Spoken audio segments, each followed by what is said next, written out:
Oke, di video kali ini saya ingin membahas mengenai Persik Kediri. Menurut dari opini saya, pendapat saya, pandangan saya.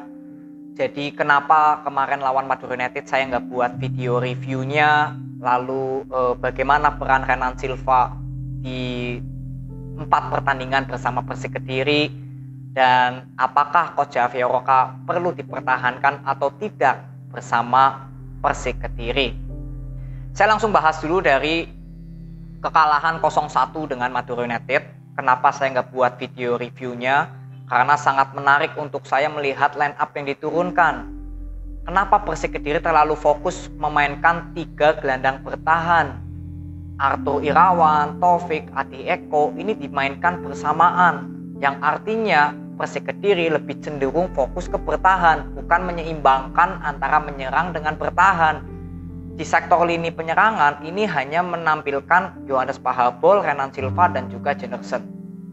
Disinilah yang membuat saya sedikit bertanya-tanya, bagaimana aliran bola Persik Kediri saat melakukan penyerangan bisa hidup jika Persik Kediri dari line up yang diturunkan aja memasang 3 pemain yang bernaluri sebagai gelandang bertahan.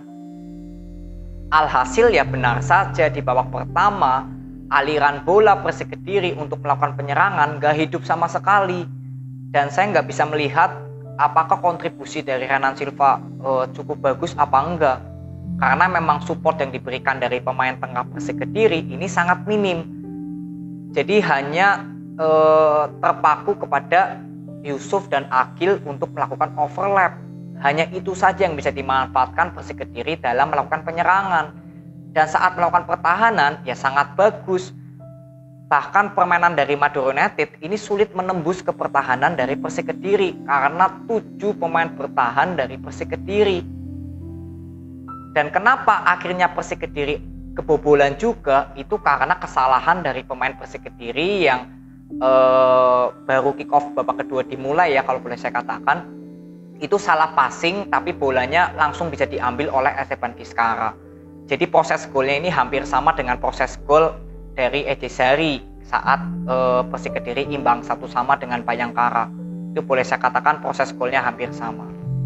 Nah, yang saya sayangkan yaitu ya line up yang diturunkan dan formasi yang diturunkan. Saya nggak tahu maksudnya bagaimana. Apakah memang Persik Kediri hanya ingin fokus mencari hasil imbang tanpa harus meraih kemenangan? Karena dari line up yang diturunkan ya terlihat jelas Persik Kediri memasang pemain yang banyak bertahannya. Dan ketika sudah kemasukan 1-0 di babak kedua, barulah Abioso dimainkan, lalu Fitra Ridwan dimainkan, dan peran Renan Silva di pertandingan kali ini di babak kedua ya lawan Madura United itu juga masih terlihat belum ada kekelopan, belum ada kontribusi yang nyata. Individualismenya terlalu tinggi menurut saya untuk Renan Silva saat berhadapan dengan Madura United kemarin. Jadi PR yang saya bisa ambil saat lawan Persita, lawan Bayangkara, lawan Madura United, ternyata Renan Silva masih belum bisa ngeklop, masih belum bisa memberikan kontribusinya dalam penyerangan Persik Kediri. Dan pertandingan keempat tadi lawan Borneo, kita langsung bahas aja. Persik Kediri kembali lagi menurunkan 2 gelandang bertahan, Arthur Irawan dan juga Taufik. Ya, saya sudah berkali-kali menyuarakan bahwa Persik Kediri ini nggak boleh terlalu fokus ke pertahanannya. Untuk memasang 2 gelandang bertahan, berapa kali Persik Kediri ini selalu kewalahan dalam aliran bola melakukan penyerangan. Ini sudah berapa kali saya suarakan. Tapi tetap masih sama, Persik Kediri dari line up-nya menurunkan 2 gelandang bertahan.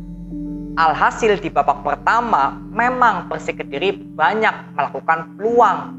Tapi kalau kalian lihat peluang yang diciptakan dari Persik Kediri di babak pertama itu hampir semuanya melalui shoot dari luar kotak penalti.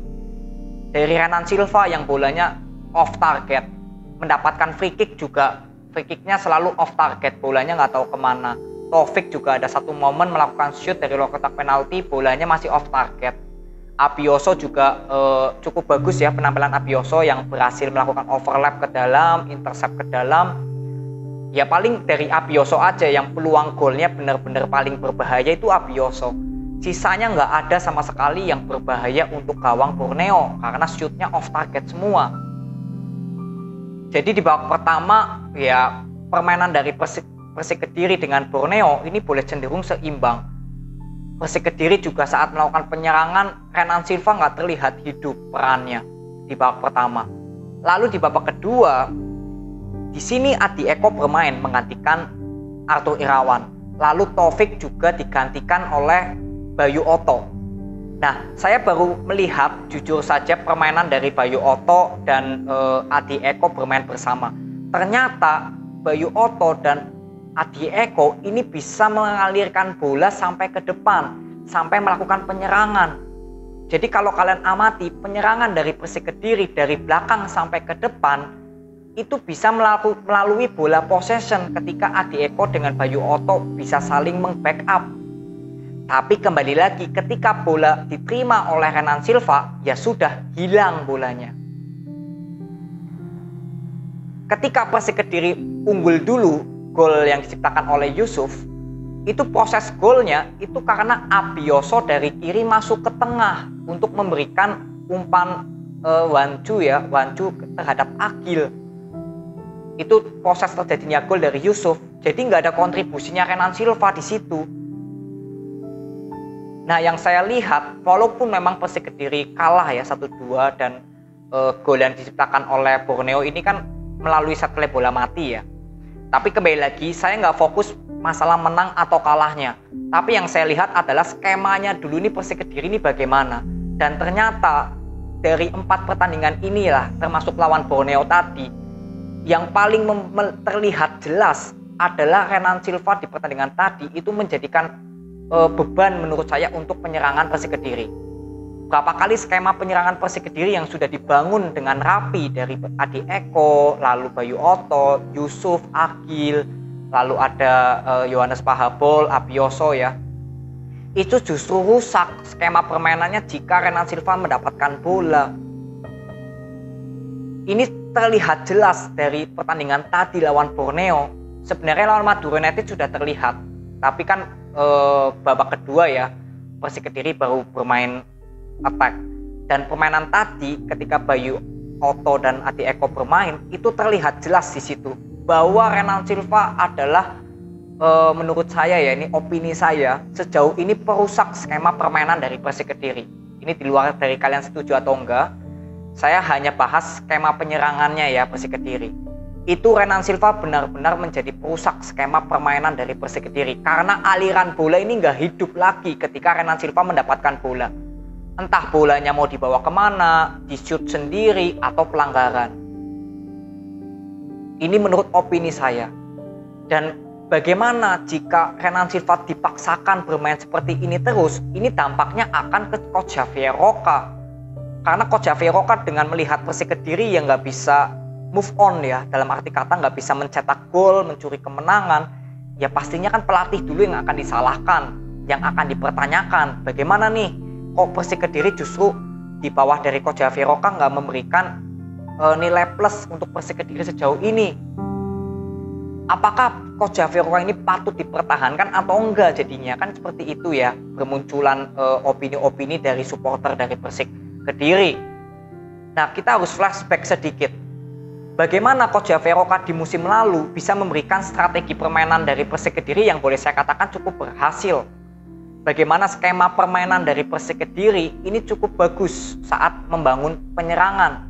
Kita nggak usah bahas masalah Makado sudah nggak ada, Ejizari sudah nggak ada, karena ini nggak bakal membuat perubahan untuk Persik Kediri. Kita langsung lihat kenyataannya sekarang.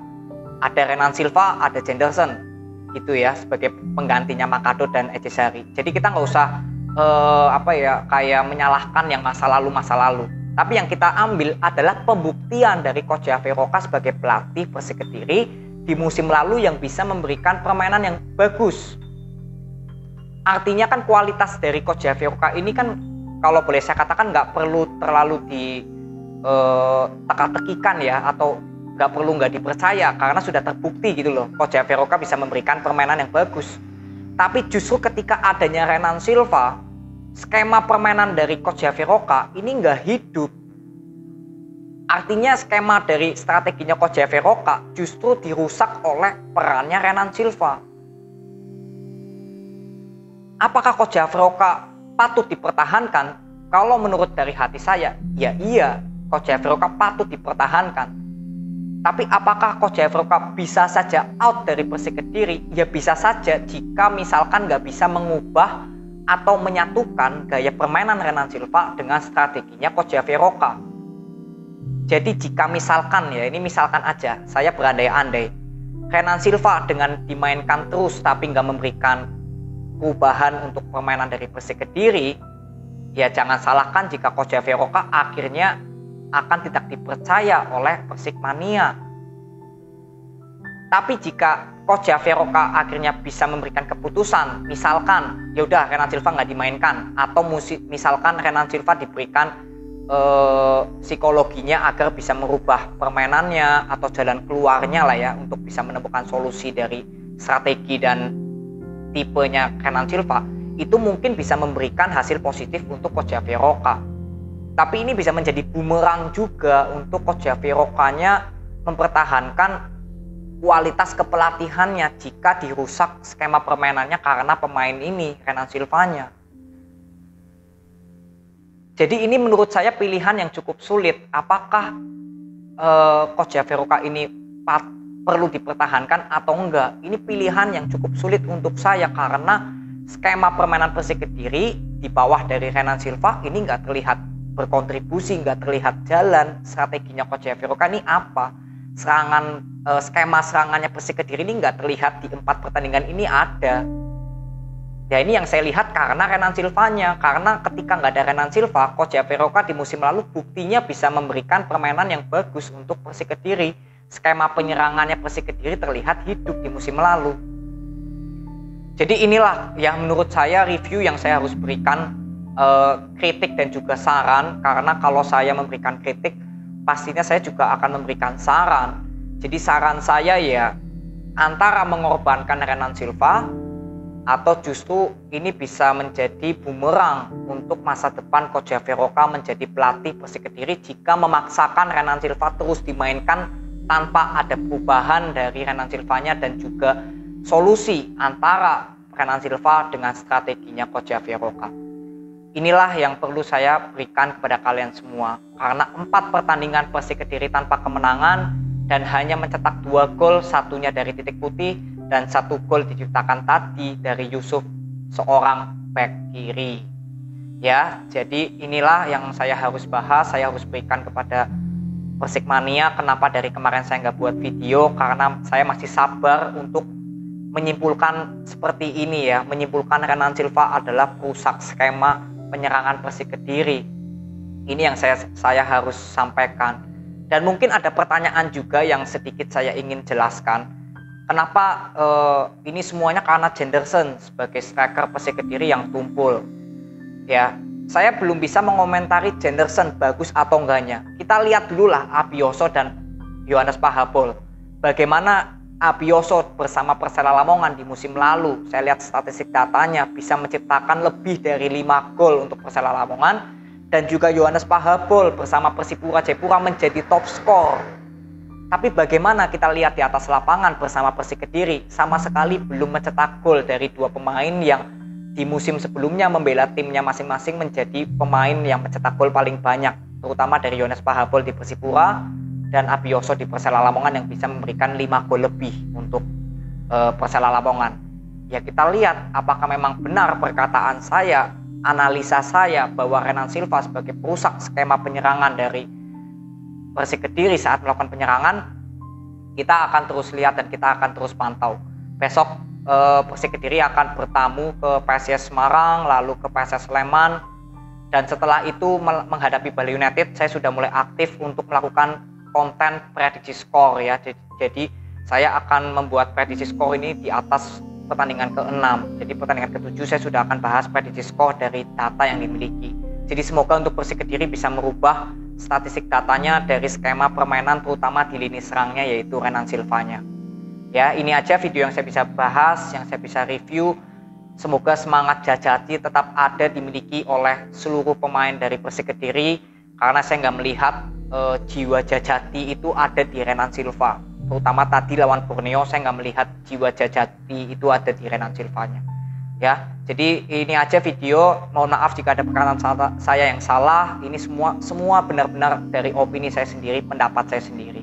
Ya, itu aja. Terima kasih. Sampai ketemu di video berikutnya. Cahyo untuk Persik Kediri. Semangat terus. See you.